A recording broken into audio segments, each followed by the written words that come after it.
শিরোনাম কিন্তু অনেক সুন্দর, আজান। বইয়ের নাম ইবাদতনামা, কবিতার নাম আজান।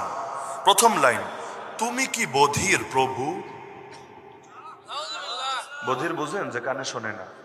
বয়রা, তুমি কি বধির প্রভু, নাকি কানে তুলা দিয়া থাকো? এভাবে হুঙ্কার দিয়ে 5 বার মাইক্রোফোনে কেন মুয়াজ্জিন হাঁকিতেছে? মুয়াজ্জিনের আজানরে বলছে, মাইক্রোফোনে ফু দিয়ে কেন হাক ডাক মারতেছে, হাঁকিতেছে?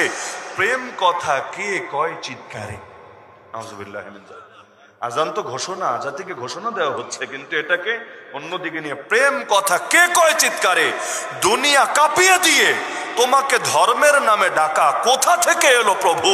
তবে কি ধূর্ত শয়তানে, তবে কি ধূর্ত শয়তানে মনুষ্যের ডাকিতেছে অধর্মের সাজানো ময়দানে? এইরকম নিকৃষ্ট বাক্য ফেরাউন ব্যবহার করেছে কিনা আল্লাহ ভালো জানে, অন্য মানুষ বাদ দেন। এমনকি এই জালেমের জালেম আম্মাজান খাদিজা রাদিয়াল্লাহু আনহা এবং নবীরে নিয়ে পর্যন্ত এমন ভাষায় কথা বলেছে, কোন সুস্থ রুচি সম্পন্ন মুসলমান এগুলো শোনার পর পারবে না চুপ করে বসে থাকতে। তার বইয়ের ইবাদতনামা, এখানে বিবি খদিজা, খাদিজাও লেখেন, বিবি খদিজা নামে একটা কবিতা লিখেছে। এগুলো বলতে আমার খুব বিবেকে বাজছে, কিন্তু কিছু উদাহরণ না দিলে অনেকে ভাববে যে হুজুর ব্যক্তিগত আক্রোশ